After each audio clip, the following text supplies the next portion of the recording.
बिस्मिल्लाहिर्रहमानिर्रहीम, अस्सलाम वालेकुम। प्रोग्राम 11 तार, मैं वसीम बादामी। रमज़ान और मुबारक के महीने के बाद और ईद के बाद आज हमारा ये पहला बराह रास्त प्रोग्राम रमज़ान मुबारक में जो आप लोगों की मोहब्बतें रहीं, जो साथ रहा, उस सब का बहुत बहुत शुक्रिया और बिलेटेड ईद मुबारक भी आप सब लोगों को। और इस दौरान बहुत कुछ हो गया जिस पर बात भी होती रही और सबसे बढ़कर साने है पारा चनार। हमने चूँकि अहमदपुर शर्किया के वाक़े पर तो बात की थी हमने, लेकिन साने है पारा चनार और जो कहते हैं कि हादसे से बड़ा सानहा ये हुआ, लोग ठहरे नहीं हादसा देखकर। तो लोगों ने तो जो रिस्पॉन्ड किया या नहीं किया एक अलग बहस है, लेकिन हुकूमत वक्त का जो रद्द-ए-अमल रहा कि चौधरी निसार साहब को इतना मौका तो मिल गया कि वो ड्राइव करके इसहाक डार साहब को JIT पर ले आए, लेकिन इतना मौका नहीं मिल सका वज़ीर दाखिला साहब को कि वो फ्लाई करके पारा चनार आ सकें। नवाज शरीफ साहब को मौका मिला कि अहमदपुर शर्किया, चूंकि वो इलेक्टोरल पॉलिटिक्स उसका बड़ा गहरा ताल्लुक है, लेकिन पारा चनार का मौका नहीं मिल सका। और खुद मरियम नवाज शरीफ साहिबा, जिनकी कल पेशी है JIT और आज का प्रोग्राम का मौजू वही है, जो कि किसी भी डेवलपमेंट के हवाले से ट्वीट का मौका हाथ से नहीं जाने देती, जो कि उनका राइट है, बिल्कुल ट्वीट करना चाहिए। उन्होंने भी अहमदपुर शर्किया या दीगर वाक़यात पर ट्वीट्स किए, जो कि बहुत अच्छी बात है, जो कि बहुत ज़रूरी था करना, लेकिन इस वाक़े पर बावजूद लब कुशाई करना मुनासिब नहीं समझी। बहरहाल जनाब, कल पैनामा की JIT के हवाले से इस एतबार से मेरा ये ख्याल है, लोग डिसएग्री कर सकते हैं, कि अहम तरीन दिन है कि बहरहाल नवाज शरीफ साहब की पेशी भी एक्सपेक्टेड थी।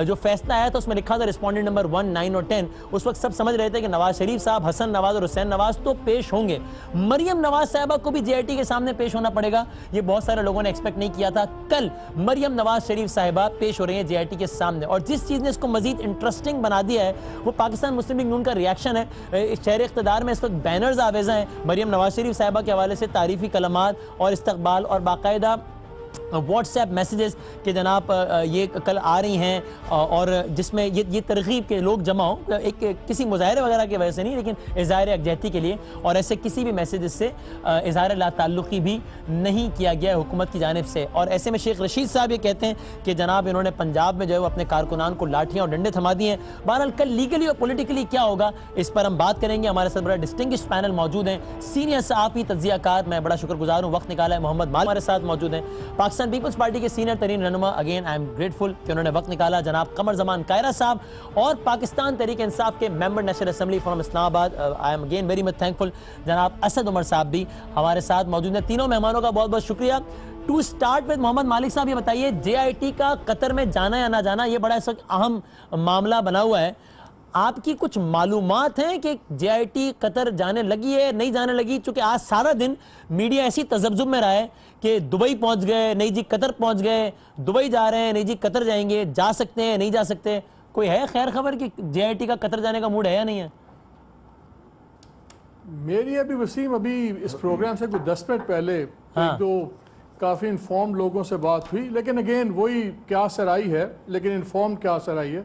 मैं उनसे यही बात कर रहा था कि यार ये क्या हो रहा है, ये हो रहा है, जा रहे हैं। उनका ख्याल ये था कि अगर ये 10 से पहले ना भी गई JIT टू कतर, लेकिन उनका ख्याल ये है कि अगर 10 से पहले ना भी गई टीम, तो ये बहरहाल 10 को जब सुप्रीम कोर्ट को ये अपना रिपोर्ट वगैरह देंगे, तो उस वक्त भी ये बात होगी कतर जाने की, और हो सकता है इस रिपोर्ट के फाइल होने के बाद सुप्रीम कोर्ट भी इनको डायरेक्ट कर दे कतर जाने का। तो पॉसिबिलिटी अगर इस वक्त आप देखें तो आई वुड से कि 60-40 है, 60 है कि जाएगी टीम जरूर। अच्छा, और मुस्लिम लीग नून का क्लेम है जिससे ऐसा लगता है कि अगर JIT की किसी तरीके से कतरी शहजादे से बस मुलाकात हो जाए तो उनका केस बहुत आसान हो जाएगा। आपको लगता है वाकई ऐसा? The moment JIT will meet Qatari शहजादा Hamad bin Jasim, Muslim League Noon के लिए केस बहुत आसान हो जाएगा वाकई?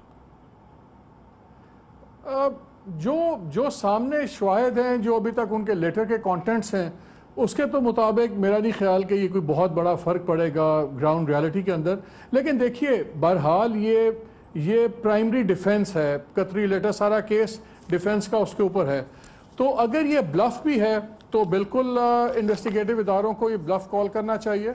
और दूसरी बात यह है कि ये एक बहुत बड़ा एक क्वेश्चन मार्क रह जाएगा कि अगर एक पार्टी का प्राइमरी डिफेंस कतरी लेटर है, कतरी शहजादा है, तो मेरा ख्याल है वहाँ अगर थोड़ी बहुत इनको अपनी प्रैक्टिसेस में एडजस्टमेंट करनी पड़ी। देखें यहाँ पे तो अपना मुल्क था, प्राइम मिनिस्टर भी आ गए, सारे लोग सामने पेश हो गए। अगर वहाँ जाके थोड़ा सा मोडालिटी में फॉर्मेलिटीज डिफरेंट मैकेनिज्म भी करना पड़े, हर्ज कोई नहीं है, क्योंकि बहुत बड़ा वरना एक गैप रह जाएगा जिसको दोनों साइड एक्सप्लॉइट करेंगी। तो होना चाहिए, बिल्कुल होना चाहिए। अच्छा कायरा साहब, पाकिस्तान मुस्लिम लीग नून इस वक्त बहुत कुछ कह भी रही है, नहीं भी कह रही। वो कहते हैं जनाब कठपुतलियां हैं, कुछ चेहरे नए हैं, कुछ पुराने। अच्छा, एक तरफ ये तासुर मौजूदा अस्करी क़यादत के हवाले से कि जनाब मामलात बहुत ठीक हैं, जो कि अच्छी बात है, एक जमहूरी सेटअप में होना भी चाहिए, बिल्कुल सही है। दूसरी तरफ हुकूमत के लोग ये तासुर भी देते हैं बातों बातों में कि ये तो कहीं ना कहीं से कुछ ना कुछ हो रहा है। जाहिर है वो नाम नहीं लेते, लेकिन इशारा एस्टेब्लिशमेंट की तरफ होता है। बड़ी सीधी सी बात है, ये मुस्लिम लीग नून अपने वोटर्स को सेल करने के लिए आर्गुमेंट बेच रही है ताकि कल को फैसला खिलाफ आए तो फिर वो जो बातें आज ढके छुपे अल्फाज में कह रहे हैं, कल खुल के कह दें कि भाई देखो ये एस्टेब्लिशमेंट हमें बजरिया अदलिया जब हुकूमत नहीं करने दी और हमें गिराने की कोशिश की।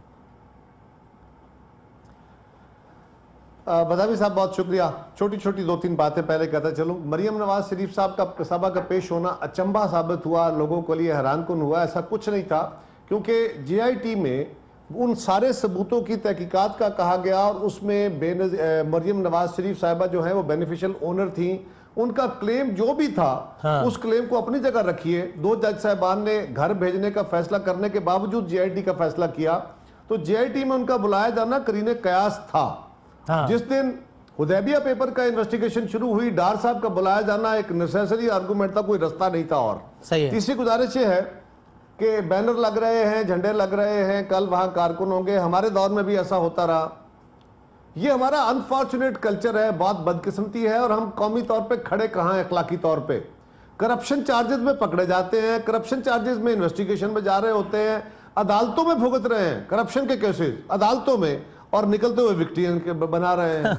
ओ भाई, ये किस किस्म का कल्चर? ये मैं किसी एक जमात का नहीं कह रहा। ये तो ये हमारे सारी सियासी बरादरी ये करती रही है, का हिस्सा बन गया। जिलानी साहब निकले अदालत से या परवेज साहब निकले या नवाज शरीफ साहब निकले, सियासी ये टोटल कल्चर बन गया अनफॉर्चुनेटली। ये हालांकि ये तो बाइस शर्मिंदगी की बात है, किसी पे इल्जाम भी ऐसे नहीं लग जाता। और ये इल्जाम तो किसी अपोजिशन ने लगाया ही नहीं, किसी मुखालिफ ने नहीं लगाया, बल्कि सुप्रीम कोर्ट के कहने पे एक इन्वेस्टिगेशन हो रही है। JIT का कतर जाना, JIT को कतर जाना पड़े तो JIT ने एक रास्ता दिया था कि हम पाकिस्तान एम्बेसी आ जाते हैं। अगर कतरी शहजादा वो किसी बादशाह का बेटा होगा, वो पता नहीं अच्छा आदमी है कि थर्ड क्लास आदमी है, पता नहीं, मुझे नहीं पता उसका क्या माजी है क्या नहीं है, वो अपने मुल्क में शहजादा होगा, हमारे लिए वो कॉमनर है। उसको पाकिस्तान में आके जवाब देना है अपने लिखे हुए खत का, सही है, या पाकिस्तानी कोर्ट में पेश होना है। ये कोर्ट की जरूरत नहीं है, ये मियां साहब खुद, जिनके वो बिजनेस पार्टनर्स हैं, जिनके वो दोस्त हैं, जिनके साथ उनकी आज भी डीलें चल रही हैं और पाकिस्तान में कई सारे प्रोजेक्ट कतरी उसके पीछे हैं, वो और सैफुर रहमान वहां बैठा हुआ है। ये उनकी जरूरत है, जिससे आज अचानक खत लिखवाया, उसको पेश करना ताकि वो सफाई दे सके। अगर सफाई न दे सका तो अदालत तो ऑलरेडी इस पे स्ट्रक्चर पास कर चुकी है। लेकिन इसमें पीपल्स पार्टी की लाइन क्या है कि अगर वो आता है तो आए, वरना हमें कोई जरूरत नहीं उसके पास जाने की। या भाई अगर इतना कह रहे हैं शरीफ बरादरान के बस इससे मिल लो, फिर देखना कैसा मसला हो जाता है, तो भाई ठीक है यार, जाकर मिलो, जान छुड़ाओ, ताकि उनके पास भी कहने को कुछ ना बचे और दूध का पानी का पानी। आपका क्या, पीपल्स पार्टी क्या मौक़िफ़ है?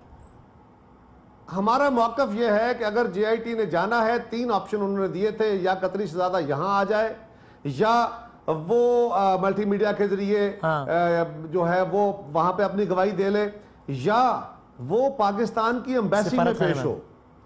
क्योंकि पाकिस्तान की एम्बेसी, पाकिस्तान का कानून, पाकिस्तान की सरजमीन है। JIT किसी बादशाह के महल में जाएगी तो बिल्कुल हमारे लिए काबिल कबूल नहीं होगा। हम किसी बादशाह के नौकर हैं क्या? मतलब हम कुछ दरबार में हाजिर होंगे कि जनाबे वाला हम हाजिर हुए हैं, आप फरमाइए आपने क्या जिले लाई के हुजूर, वो क्या है ये? अच्छा, ये पॉइंट अपने बिल्कुल ठीक है कायरा साहब, लेकिन फ्रॉम डेविल्स एडवोकेट, उस शहजादे को, जो कि बिल्कुल जिस तरह आपने कहा वो होता है बहुत अच्छा आदमी, होता है बहुत ही थर्ड क्लास आदमी हो, उसको ये राइट तो है कि वो कहे कि भाई मैं आपके मुल्क के कवानीन का पाबंद नहीं हूं यार, अगर मुझसे बात करनी है तो भाई मेरे पास आओ। अच्छा वसीम बदामी साहब, एक काम कीजिए, अगर JIT, मैं ये बात आज ऑन एयर कह रहा हूं, अगर JIT उस कतरी शहजादे के घर चली जाती है और वो कतरी शहजादे के जाके दफ्तर में उससे स्टेटमेंट ले लेती है, कल पाकिस्तान में मैं कोई कारोबार करूंगा, मैं किसी अफगान जो खान है, किसी ईसा खान मूसा खान से मैं खत ले आऊंगा और मैं कहूंगा कि वो कहेगा जनाब मेरा बाप जो था वो पैसे का नोट भर के ले गया था, पाकिस्तान में जाके डॉलर दिया था कह रहा के वालिद को, और उसके बाद हमने जनाब ये कारोबार किया था, ये तो हमारा पैसा था।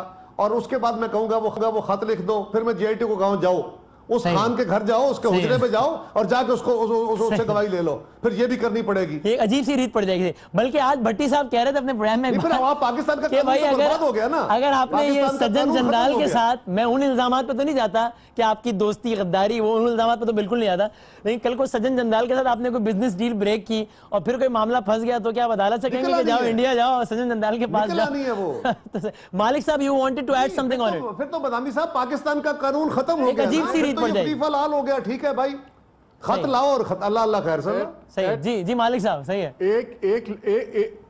एक लेवल के ऊपर जो कायरा साहब बात कर रहे हैं मैं बिल्कुल उससे एग्री करता हूँ, एक लेवल पे बिल्कुल ठीक बात है, लेकिन हम एक बड़े पेक्यूलियर केस में हैं। देखिए इस केस के बड़े लॉन्ग रीचिंग इसकी इफेक्ट्स हैं, रेमिफिकेशंस हैं पाकिस्तान के लिए।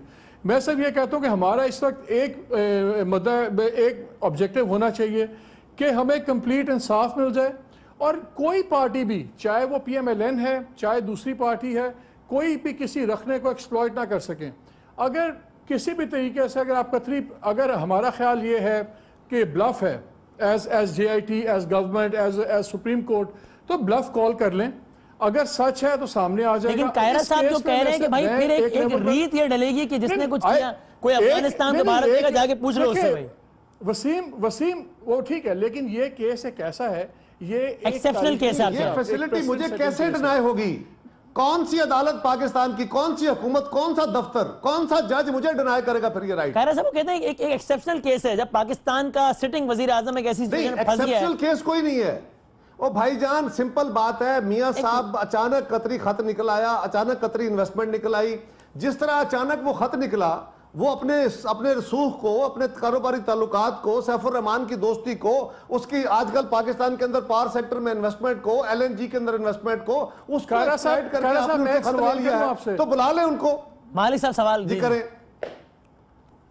मैं सब ये कह रहा हूं, आपको पता है अब ये केस उतना ही पॉलिटिकल है जितना लीगल है, जितना फाइनेंशियल है। जिस तरह हम 4 दिन से एक देख रहे हैं, माहौल बन रहा है, सब कुछ बन रहा है, तो फिर एक ये शोर उठ जाएगा कि देखें जी हमारा प्राइमरी डिफेंस था, इस पे आपने हमें फॉर्म के अंदर मार दिया, सब्सटेंस को आपने छोड़ दिया। मैं तो ये कह रहा हूं कि किसी भी किस्म की डाउट ना रहे तो बेहतर नहीं है। नहीं मालिक साहब, आपका सवाल आ गया। एक बात बताइए, इस वक्त जितनी डिबेट हो रही है, हाँ। जो बदामी साहब मैं और आप कर रहे हैं, हाँ। या पाकिस्तान के सारे चैनल जो BCO चैनल रोज चलते हैं, हाँ। ये डिबेट कर क्या रहे? इस डिबेट को हम तो इनिशिएट नहीं कर रहे। कतरी खत के बाद जो JIT में लोग पेश होते हैं, वजीर आजम साहब, वजीर आला साहब, उनके बेटे, उनके दामाद, उनके बाकी लोग, वो सारे अंदर जाके कोई सवालों का जवाब देते हैं। हमें तो नहीं पता क्या सवाल क्या जवाब हुआ। वो बाहर निकल के जो बातें करते हैं, जो मीडिया में आके मुकदमा पेश करते हैं, वो कहते हैं हमारे साथ ज्यादती हो रही है, हमारे साथ इंसाफ नहीं हो रहा, सबका एहतसाब होना चाहिए, हमारा अकेले का क्यों हो रहा है, हमारे खिलाफ साजिशें हो रही हैं। वजीर आजम पाकिस्तान कहते हैं कि इससे इस जमहूरी निजाम को खतरा है, इस जमहूरी निजाम को नहीं बल्कि मुल्क की सालमियत को खतरा है। उसी सांस में वो ये भी कहते हैं ना कि शहजादे से मिल लो तो हमारा मौक़िफ़ पूरा हो जाएगा। वो तो सारा रिकॉर्डेड है। तो अच्छा नहीं उनका मुंह बंद करने के लिए, उनका मुंह बंद करने के लिए। अगर वजीर आजम, मैं आप दोनों से, अब मेरा आप दोनों से ये सवाल है, मैं आप दोनों एंकर से मेरा ये सवाल है, क्योंकि आप दोनों जर्नलिस्ट हैं, अगर वजीर आजम पाकिस्तान ये कहे कि जनाब इसमें जो बातें हो रही हैं, ये पर्दे के पीछे क्या हो रहा है, ये पुतली तमाशे बंद होने चाहिए, मेरे दिल में बहुत कुछ है कहने को, लेकिन इससे सिर्फ जमहूरियत को नहीं मुल्क की सालमियत को खतरा है, ये कौन कह रहा है? मोहम्मद मालिक नहीं कह रहा, वसीम बदामी नहीं कह रहा, नहीं कह रहा, वजीर आजम पाकिस्तान कह रहा है। और वजीर आजम पाकिस्तान के इल्म के बगैर, वो किसी सॉलिड रीजन के बगैर ये बात नहीं कह सकते। अगर उनके पास सॉलिड रीजन है और पाकिस्तान की सालमियत को खतरा है, तो किससे है? साजिया तो कौन है? पुतलियां तमाशे कौन करता रहा? मियां साहब तो खुद पुतली है। जाहिर है वो एस्टैब्लिशमेंट वो कह रहे हैं ना। अच्छा मैंने सालमियत का लफ्ज़ तो इस्तेमाल नहीं किया, लेकिन उन्होंने कहा कि साजिश हो रही है ना, तो एस्टैब्लिशमेंट भी कह रहे हैं, जाहिर सी बात है। ना इससे सिर्फ आइन और कानून और जमहूरियत को नहीं, मुल्क की सालमियत को खतरा हो सकता है। ये अल्फाज थे वजीर आज़म। ये ठीक है। अगर वजीर आज़म के इल्म में ये बात है अमल से और वो नहीं बता रहे कौम को, पार्लिमान को, तो फिर तो कौमी जुर्म कर रहे हैं वो। अरे लेकिन कायरा साहब, ये कौन सी नई बात है जब यूसुफ रजा गिलानी साहब असेंबली के फ्लोर पे खड़े रह के कहते थे कि बताओ उसामा को वीजा किसने दिया, रियासत के अंदर रियासत किसने बनाई, तो हम सबको पता होता था ना वो किसकी बात कर रहे हैं। लेकिन वो वजीर आज़म होते भी नाम तो नहीं लेते थे किसी का। लेकिन वो ये तो नहीं कहते थे ना कि इससे मुल्क की सालमियत को खतरा है। वो ये तो नहीं कहते थे ना मेरे खिलाफ जो कुछ हो रहा है इससे मुल्क की सालमियत को खतरा है। मैं तो ये कह रहा हूँ वजीर आज़म पाकिस्तान कह रहा है जब कह रहे हैं इस रियासत के अंदर किसी और ने एक रियासत बना ली है तो इससे रियासत की सालमियत को खतरा नहीं होता यार। ये बात नहीं, उससे उसकी बात और है। उन्होंने कहा कि रूल ऑफ लॉ रहना चाहिए, कॉन्स्टिट्यूशनल फ्रेमवर्क रहना चाहिए, हम किसी और को इजाजत नहीं देंगे, रियासत को रिप्रेजेंट हम कर रहे हैं, वो एक और बात है। वजीर आजम पाकिस्तान कह रहे हैं, चीफ मिनिस्टर कह रहे हैं जमहूरियत को, आइन को, और उससे बढ़ के मुल्क की सालमियत को। तो आप कह रहे हैं उनको खुलकर बताना चाहिए कि यार ये एस्टेब्लिशमेंट साजिश कर रही है। अगर उनको ऐसा लगता है तो खुलकर बात करिए, अगर उनको लगता है ऐसा। मैं तो ये कह रहा हूं भाई वसीम साहब, मैं तो ये कह रहा हूं अगर वो नहीं बताते तो वो कौमी जुर्म कर रहे हैं। वो पनामा से बड़ा जुर्म है, पनामा से बड़ा जुर्म की सालमियत को खतरा और आप चुप करके बैठे हो। अब कायरा साहब मैं असद उमर साहब की तरफ जाना है, वरना वो देखे ना जब वो कह रहे थे जरदारी साहब भी कि वो कभी कह रहे थे बिल्ला भाग गया है या कभी कह रहे थे ईंट शेड बजा दूंगा, तो वो किसको कह रहे थे? नहीं उसमें बाद में असद उमर साहब वो धमकी है ना। अच्छा धमकी दी उन्होंने, बिल्ला भाग गया मुशर्रफ को कहा, किसकी बजाने चले थे, 3 साल रहने चले जाने, ये वो बात नहीं है। ओ भाई इससे मुल्क की सालमियत कहां आ गई? हम यहाँ 3 साल, आपके 3 साल बाद चले जाने, हमने यहाँ रहना है। बराबर कर रहे हो। खबरदार होशियार, अब कुछ भाई वो यही कह रहे थे ना, किसको कह रहे थे? किसी को मैसेज दे रहे थे। किसको दे रहे थे? किसी को मैसेज दे रहे थे, किसी जर्नल को, किसी जज को, आपको, मुझे, किसी को कह रहे होंगे। वो मुल्क की सालमियत को खतरे की बात तो नहीं करते। खुदा के लिए दोनों आर्गुमेंट में वजन तो देखो, फर्क कितना है। अच्छा मैं इसमें आता हूँ असद उमर साहब, एक तो मैं आपसे माजरत खा भी हूँ, आपने बड़े अरसे बाद वक्त निकाला और हमारी टेक्निकल प्रॉब्लम्स की वजह से मैं आपसे माजरत ऑनर ही करता हूँ, इससे ज़्यादा मैं इसका मदावा कर नहीं सकता कि काश हमारे साथ वाया सेटेलाइट मौजूद है। अस्सलाम वालेकुम असद उमर साहब। हाँ वालेकुम अस्सलाम। मैं कह रहा हूँ ये एक बैनुल अक़वामी साजिश है यहूद और हुनूद की, आपको और मुझे दूर रखने की कोशिश की। देख ले इतने अरसे बाद आज आप वाया सेटेलाइट हमारे साथ आए और ये साजिशों का मौसम है असद, आजकल साजिशों का मौसम है। साजिशें तो होती हैं साजिशों के मौसम में। बदामी जितनी मजा का खेज मैंने अभी बात की है ना, इतनी मजा का खेज बातें मियां साहब भी कर रहे हैं आजकल। अच्छा ठीक है, तो सर आपकी तो कॉन्स्टिट्यूंसी है इस्लामाबाद, ये कल क्या शुगल मेला लगने जा रहा है? आपको लगता है कि मुस्लिम लीग नून जो कुछ भी मैसेजिंग दे रही है, जनाब कारकुनान पहुंचे इस्लामाबाद में, बैनर्स, व्हाट्सएप पे मैसेजेस, कौम की बेटी, बड़ा एहतराम है उनका ऑब्वियसली, बिल्कुल बड़ा इज्जत एहतराम है, लेकिन जिस अंदाज से सारी एंगलिंग हो रही है एक लड़ाई के मोड में लग रही है मुस्लिम लीग नून आपके ख्याल में? अगर फैसला खुद भी 19-20 आता है तो क्लियर कट? देखिए मेरे ख्याल में मेरी उम्मीद कम से कम अभी तक यही है कि ऐसा है नहीं। वो अपना हौसला बढ़ाने की कोशिश कर रहे हैं कारकुनों का, उनका सियासी हक है। ये इसी तरीके के मैसेज चले थे जिस दिन मियां साहब ने आना था उससे पहले भी, और मैं तो उनकी पार्टी के कुछ लीडर्स के साथ भी था उससे एक दिन पहले, और उनका अंदाजा ये था कि अगर हम रोकेंगे भी तो कम से कम 15,000 लोग जमा हो जाएंगे। तो वहां आपने देखा था वहां पे कितने हजार लोग मौजूद थे। लेकिन वो बैनर लगाना चाहते हैं। मैं तो मेरा शिकवा तो सिर्फ मेयर इस्लामाबाद से था, जिन्होंने इस्लामाबाद को पानी के लिए बूंद बूंद तरसा दिया, लेकिन उनके पास वजीर आजम की शान में बैनर लगाने के पैसे बहुत थे। वरना तो अपनी प्राइवेट जेब से जो भी बैनर लगाना चाहे, जिस मर्जी की मदाह के लिए लगाए, जरूर लगाए। सही है। हाँ वैसे और बैनर्स तो वो भी लगते रहे इस्लामाबाद में, पता ही नहीं चला किससे लगाया, वो जाने की बात है, जाने दो सारा जाने दो। लेकिन असद उमर साहब, ये तो आप एक मानते हैं कि आप लोगों की एक अजम्पशन थी जिसकी बड़ी जायज़ वजूहात थी, लेकिन वो गलत साबित हुई शायद, कि आप लोग समझते थे, जिसका इजहार करते थे आपके लीडर खुल के, कि भाई ये कैसे मुमकिन है कि नवाज शरीफ वजीर आजम हो और ये 18, 19, 17 ग्रेड के अफसरान, कोई FIA का, कोई नैब का, वो नवाज शरीफ से क्या खाक ठीक तफ्तीश करेगा? आज आप लोग ही कह रहे हैं कि अब इस JIT ने इनको जो है वो दिन में तारे जो है वो दिखा दिए हैं। इसका मतलब ये मुमकिन हो पाया पाकिस्तान में कि एक सिटिंग वजीर आजम को भी 18 ग्रेड 19 का ऑफिसर जो है वो दिन में तारे गिना दे, और आपको इसकी उम्मीद नहीं थी। ये अजम्पशन गलत हुई आप लोगों की साबित? बिल्कुल, हमने इस खदशे का इजहार किया था कि वजीर आजम बैठे हुए हैं और वो उन इदारों के सरबरा अपने मनपसंद लोगों को लगाया हुआ है। इस सूरत हाल के अंदर एहतसाब होने में रुकावटें खड़ी की जाएंगी। और मुझे अभी तक याद है, मैं ये कहता था कि सुप्रीम कोर्ट 6 लोग तो लगा देगी JIT के अंदर, लेकिन उन्होंने जो भी शवाहिद इकट्ठे करने तो वो तो वापस उन्हीं इदारों के पास जाके करने, इदारों पे सरबराहान तो वही बैठे हुए। तो जो हमने जिस खदशे का इजहार किया था वसीम, वही चीज उसके बाद JIT ने सामने उन्होंने इतराज उठाया और बाकायदा तहरीरी इतराज उन्होंने एक रिपोर्ट की शक्ल में सुप्रीम कोर्ट के बेंच को दिया। तो वो तो हुआ, रिकॉर्ड की टेम्परिंग की बात भी आई, रुकावटें पैदा करने की बात भी आई, डिलेज की बात भी आई, वो तमाम चीजें हुई।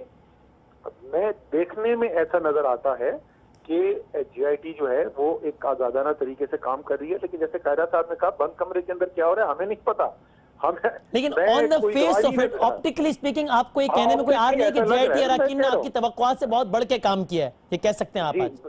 हाँ भाई, जैसे मैंने कहा, देखने में हमें बाहर बैठ के देखने से ऐसे नजर आ रहा है कि एक आजादाना तरीके से काम हो रहा है। और अब इसकी जो रिपोर्ट आएगी और रिपोर्ट की बुनियाद पर जो फैसला आएगा, या पहले रिपोर्ट पर बात कर लें, उसको आप मिनोवन तस्लीम करेंगे कि ये बिल्कुल जबरदस्त, ये जेन्युइन है, मेरिट पर है, या फिर आप रिपोर्ट देखकर फैसला करेंगे? मनोवन मैं कैसे पहले से बता दूं कि रिपोर्ट आएगी मैं उसकी हर चीज मान लूंगा। नहीं, आपको लगेगा ट्रांसपेरेंट मैनर में काम हो रहा है, इसलिए जो फैसला आएगा मैं मानूंगा। देखिए वही मैं जरा से थोड़ा सा मैं तफसीली जवाब दूंगा। देखिए इसके अंदर जो रिवायत भी है और जो कानून भी कहता है, जो सुप्रीम कोर्ट की जजमेंट जो हो ना, उसके ऊपर भी मैं इतराज कर सकता हूँ। मैं कह सकता हूँ कि मैं इस वजह से इस जजमेंट के साथ इख्तलाफ करता हूँ, लेकिन मैंने मानना जरूर है उस जजमेंट। सही बात, सही बात। इसी तरीके से आपने देखा जिस वक्त जुडिशल कमीशन बना और जुडिशल कमीशन ने अपनी रिपोर्ट पेश की, हमें उस रिपोर्ट के ऊपर तहफुजात थे।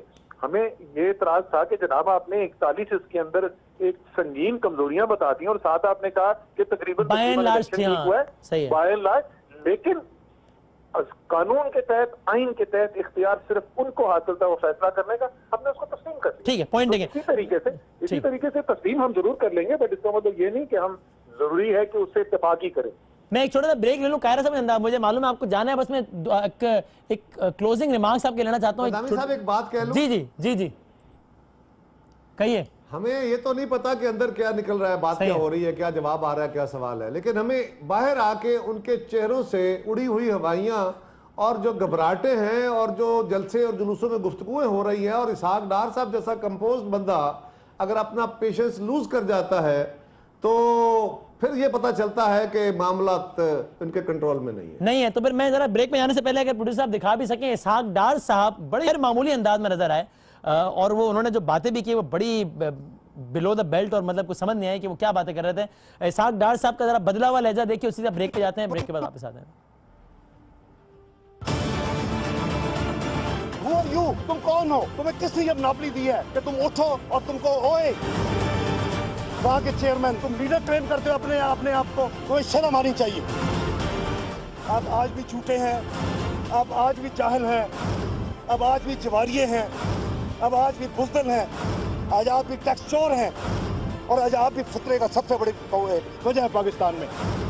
तुम किस मुंह से इमरान खान, किस मुंह से तुम 62 की पिटीशन डालते हो मियां नवाज शरीफ के खिलाफ? अपने गिरबान में झांको तो तुम्हें नजर आएगा कि कैलिफोर्निया का केस काफी है तुम्हारे लिए।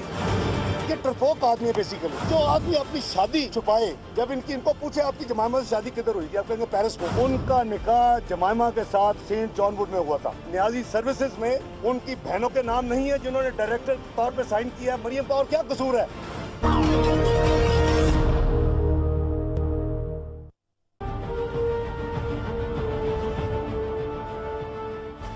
खुश आमदेद एक बार फिर। कल मरियम नवाज शरीफ साहिबा JIT के सामने पेश होंगी। इससे पहले जब भी पैनमा का चर्चा रहा, मरियम नवाज शरीफ साहिबा का ये एक साउंड बाइट जिन्होंने सना बुच्चा साहिबा से एक इंटरव्यू में कहा था, इसका बहुत ज़्यादा चर्चा रहा और ये बारहा आप सुनते रहे। ये बड़ा मुनासिब वक्त है कि कल जब उन्होंने JIT में पेश होना है तो आपको वो एक बार फिर सुना दिया जाए, ज़रा दिखाइएगा जी। मुझे बहुत अफसोस हुआ ये चीज़ देख के। वो कहते हैं कि मेरी 5 प्रॉपर्टीज़ हैं या 6 प्रॉपर्टीज़ हैं सेंट्रल लंदन में। मेरी सेंट्रल लंदन में प्रॉपर्टीज तो दूर की बात है, मेरी पाकिस्तान में भी कोई प्रॉपर्टी नहीं है। मैं अपने वालिद के साथ रहती हूँ और मुझे समझ नहीं आई कि मेरी और मेरी वालदा की और बहन भाइयों की प्रॉपर्टीज ये कहाँ से निकाल के ले आए हैं। ये अगर इस बात को प्रूफ कर दें तो मैं आप जो भी मैं मानने को तैयार हूँ। ठीक है कि ये जो बिल्कुल कह रहे हैं सही कह रहे हैं।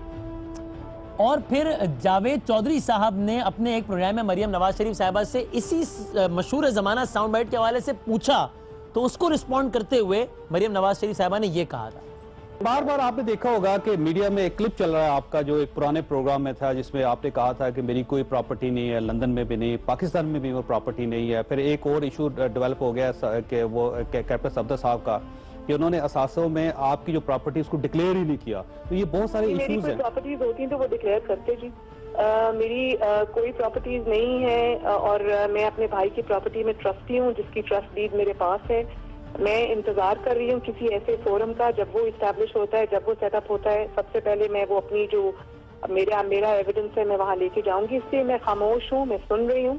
और मेरा इंटरव्यू जो था वो बिल्कुल ठीक था। मैं आज भी उसी बात पे कायम हूँ कि मेरी कोई प्रॉपर्टी नहीं है, मेरे भाइयों की प्रॉपर्टीज है जिसमें मैं ट्रस्टी हूँ। तो बस मोहम्मद मालिक साहब, फिर तो ठीक है ना। अगर सुप्रीम कोर्ट की उस पेशी, उस सारे समाअत में कोई कसर रह भी गई थी, तो मरियम साहब खुद कह रही है मैं इंतजार कर रही हूँ कोई प्लेटफॉर्म। अब खुद कल उन्होंने पर्सनली जाना है, बस कल जब JIT से बाहर निकले तो फिर इस मामले को अपने तौर पर उनको खत्म करके ही आना चाहिए ना। अब तो कोई जवाब नहीं बचा, बिकॉज कल तो पर्सनली बुला लिया JIT ने। खुद कहती रही है कि मैं इंतजार कर रही हूँ कि बस कोई बुलाया तो मैं बता दूं सारा मामला। वसीम, एक तो मुझे नहीं समझ आ रही कि इतना ज़्यादा शोर ये JIT की इन्वेस्टिगेशंस पे एक लिहाज से क्यों है, क्योंकि देखिए हमें थोड़ा सा इसमें फाइन लाइन समझनी चाहिए। ये JIT कोई उस तरह नहीं है जिसपे उसने बहुत जाके कोई एविडेंस डिगअप करनी है या ढूंढ के लानी है। जो अब कोर्ट का फैसला है उसमें जो बारे सबूत अब डाल दिया हुआ है कोर्ट ने, वो उन्होंने प्राइम मिनिस्टर पे डाल दिया है, उनकी फैमिली पे डाल दिया है। अगर JIT को कुछ भी नहीं मिलता तो JIT जाके ये कह देगी कि जी हमने तो किसी को 6 दफ़ा बुलाया, किसी को 5 दफ़ा बुलाया, किसी को 4 दफ़ा बुलाया और हमें कोई एविडेंस नहीं दी गई। इसमें तो उस सूरत में भी कसूरवार तो फिर शरीफ फैमिली ठहरी है ना, कि उन्होंने साबित करना था, क्योंकि फ्लैट्स को ओन कर चुके थे, तो बताना था। फिर मुझे गिव मी 15 सेकेंड्स। यहाँ पे JIT का प्राइमरी रोल ये है कि जो भी एविडेंस इनको दी जाए वो उसकी फैक्चुअल पोजीशन एसरटेन करें। अगर लेट से एक मनी ट्रेल दी जाती है तो क्या जो दी गई मनी ट्रेल है ये ठीक है, गलत है, इस पर पेनिएट करें। अगर JIT कोई नई एविडेंस के बगैर भी जाती है तो JIT नाकाम नहीं होगी। इसलिए बड़ा एक ख़तरनाक सिचुएशन है और इसको हम जिस पर बहुत बहस चल रही है कि इसलिए कोर्ट ने भी 60 दिन क्यों दिए थे। देखें, कोर्ट्स को भी बड़ा क्लियरली पता है कि 60 दिन में कोई भी एविडेंस आप ढूंढ के नहीं ला सकते, मुल्क के अंदर से नहीं ला सकते, बाहर तो बहुत दूर की बात है।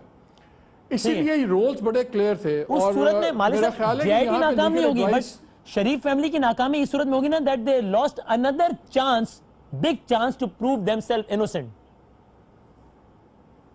हाँ, क्योंकि अगर आप जस्टिस एजाज अफजल साहब का फैसला पढ़ें, वो ऑथर भी थे, और जो जस्टिस एजाजुल एहसन साहब का भी फैसला, ये 500 सफ़े हैं, तीनों 5 जजेस का मिलाएं तो 530 के 540 सफ़ात बनते हैं।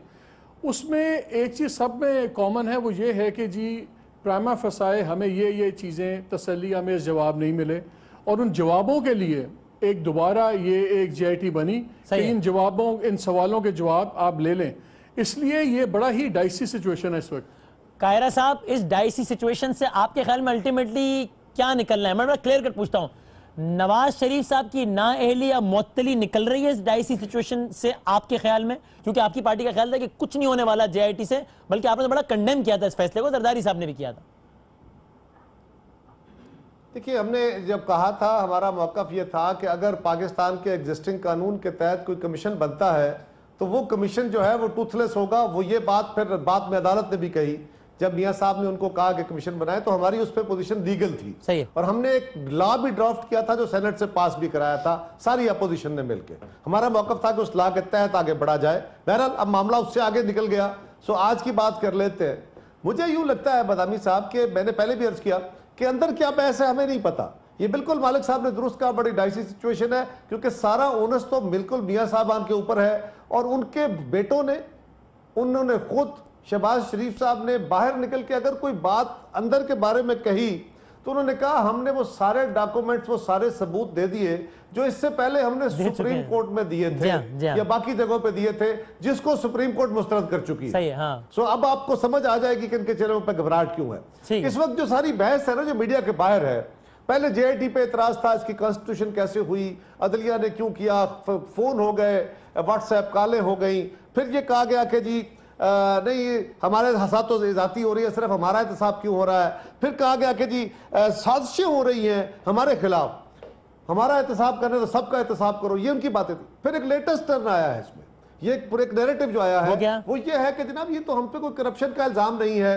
ये तो कोई किकबैक्स नहीं है, कोई मोटरसाइकिल चोरी का इल्जाम डाल दो, इल्जाम तो डालो, इल्जाम तो मासूमियत डालो। अब बहरहाल मुझे यूं लगता है बदामी साहब मुझे यूं लग रहा है कि ये सारा कुछ पोस्ट जजमेंट सूरत हाल के लिए, आइंदा के लिए तैयारी हो रही है।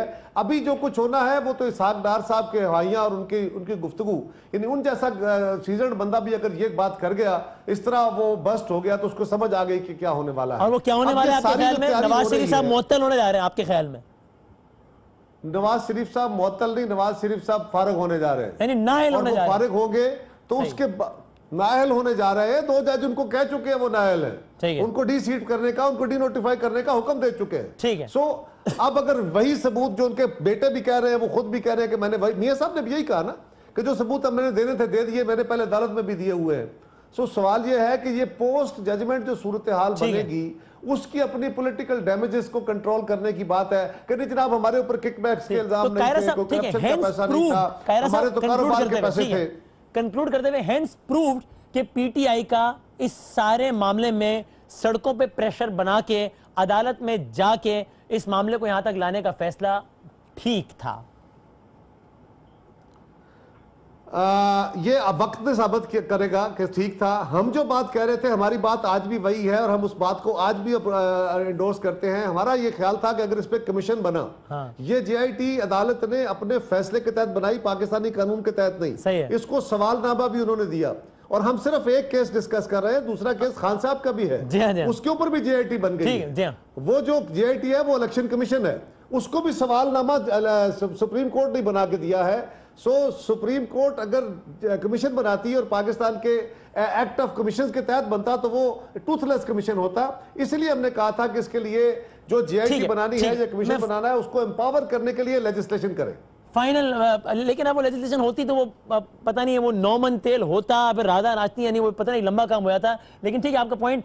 Final comment from you Qamar Zaman Kaira साहब, ये असद उमर साहब, क्या आपको भी कमर जमान कायरा साहब की तरह इस बात में कोई शक नहीं है कि बस अब नवाज शरीफ साहब की नाअहली या मुअत्तली बस दिनों का मामला है, इंतजार करें कि बस कब टेलीविजन चैनल्स के जो ब्रेकिंग न्यूज़ के डब्बे हैं वो इस खबर की जीनत बन के जगमगा रहे हो कि नवाज शरीफ साहब मुअत्तल कर दिए, तब तो काम हो जाना है बस। You are also as confident as Kaira साहब?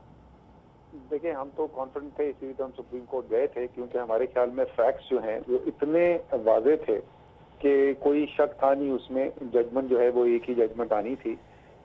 उसके बाद जब आपने जजमेंट देखी, जिस तरीके से जिक्र कर रहे थे मालिक भी उसका, अगर आप जजमेंट पढ़ें तो उसमें हकायक के ऊपर जजेस में कोई खास से एक दूसरे से इख्तलाफ नहीं था। सही है।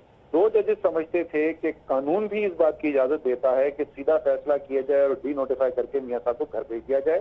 3 का ख्याल ये था कि कानून का तकाजा ये है कि एक जेआईटी पहले बनाई जाए और वो जेआईटी के सामने शवाहिद जो हैं वो इकट्ठे किए जाएं और फिर उसके बाद फैसला किया जाए।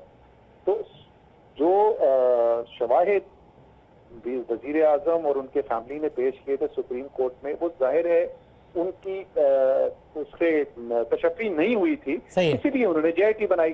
अब जब एक के बाद दूसरे तवातर के साथ मियां साहब खुद भी और उनके फैमिली वाले बाहर निकल के ये कह रहे हैं कि हमने जो भी देना था हम सुप्रीम कोर्ट को दे चुके थे, तो इसका मतलब तो उन्होंने तो खुद ऐलान कर दिया ना कि हम नाकाम हो गए।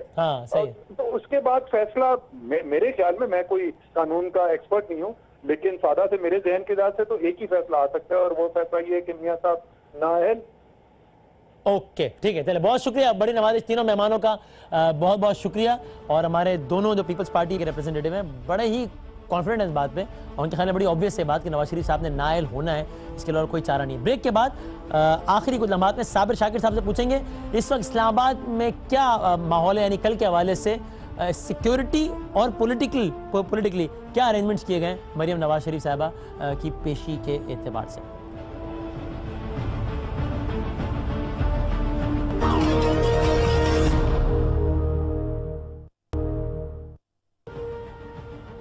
जाते जाते जरा साबिर शाकिर साहब से बात करें, हमारे इस्लामाबाद के ब्यूरो चीफ। साबिर शाकिर साहब, क्या है इस्लामाबाद का एक्सपेक्टेड माहौल कल जब मरियम नवाज शरीफ साहबा JIT के सामने पेश होंगी? देखिए, कल माहौल तो एक अच्छा ही होगा यकीनन, क्योंकि कल JIT जो है वो अपनी तहकीकात हतमी मराहल में उसकी दाखिल हो रही हैं, और मरियम साहिबा के बाद मेरा नहीं ख्याल के कोई और रह जाएंगे सिवाय इसके कि कतरी शहजादा हैं एक, उन तक अप्रोच होती है या नहीं होती। अदरवाइज कल जो है JIT मेन जो लोग हैं वो सब के बयानात रिकॉर्ड कर चुकी होगी। जुडिशियल एकेडमी के बाहर कर क्या माहौल एक्सपेक्टेड है? क्या मुस्लिम लीग नून एक अच्छा क्राउड जमा करने की पूरी कोशिश कर रही है वहां पे? देखिए, अच्छा क्राउड उस तरीके से जमा हो नहीं सकेगा क्योंकि सिक्योरिटी के इंतजामात भी अपनी जगह हैं, और अभी कुछ देर पहले की जो इतलात हैं वहाँ पे मरियम नवाज साहिबा के बैनर और पोस्टर लगाए जा रहे थे उसके जो JIT को रास्ते जाते हैं I-8 के इर्द गिर्द, लेकिन साथ साथ सिक्योरिटी के इंतजामात भी होंगे और ज़्यादा गैदरिंग हो नहीं सकेगी, क्योंकि एक तरफ ये कहा है मुस्लिम लीग नवाज ने कि कोई ऐसी कॉल नहीं दी, लेकिन साथ ही साथ दरून खाना रावलपिंडी और गिरदोनवा में ये भी कहा है ख़वातीन को, ख़ास तौर पे ख़वातीन ज़्यादा से ज़्यादा वहाँ पे आएँ और अपनी एक सॉलिडारिटी शो करें।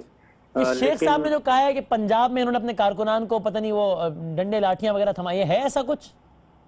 नहीं, वो मेरा ख्याल है अगला फेज है। कल वाले फेज में तो डंडे लाठियों की जरूरत नहीं है, वो तो है मुस्तकबिल करीब में। मुअत्तली की सूरत में मुस्लिम लीग नून डंडा सोटा प्रोग्राम में है आपके ख्याल में? नहीं, मेरा भी ख्याल कि उस तरह का डंडा सोटा प्रोग्राम, क्योंकि हालात ऐसे नहीं है। अलबत्ता अगर थर्ड अंपायर की तरफ से कोई इनको इशारा मिल जाए पॉजिटिव, तो उसके बाद फिर ये यकीनन अगर साजगार विकेट मिल जाए थर्ड अंपायर की उंगली का भी इनको इम्कान हो कि इनके साथ है, तो फिर ये डंडा सोटा जरूर करेंगे, अदरवाइज नहीं करेंगे। ठीक है, बहुत शुक्रिया साबिर शाकिर साहब। और जाते हैं तो जरा दिखा दें शेख रशीद अहमद साहब ने क्या कहा है कि मुस्लिम लीग नून क्या कर रही है कल के हवाले से प्लानिंग। अब ये कहते हैं जनाब अली के कौम की बेटी को बुलाया गया, ये आपकी ख्वाहिश और आपके करतूतों पे हो रहा है। साहबजादी पेश होने जा रही हैं कोर्ट के अंदर, और सारे पंजाब में पैसे सप्लाई किए जा रहे हैं, लाठियां और डंडे सप्लाई किए जा रहे हैं। जनाब देखते हैं अब कल क्या सूरत हाल होती है। जिंदगी रही, सेहत रही, तो आपसे कल मुलाकात होगी। तब तक के लिए अल्लाह हाफ़िज़ नासिर।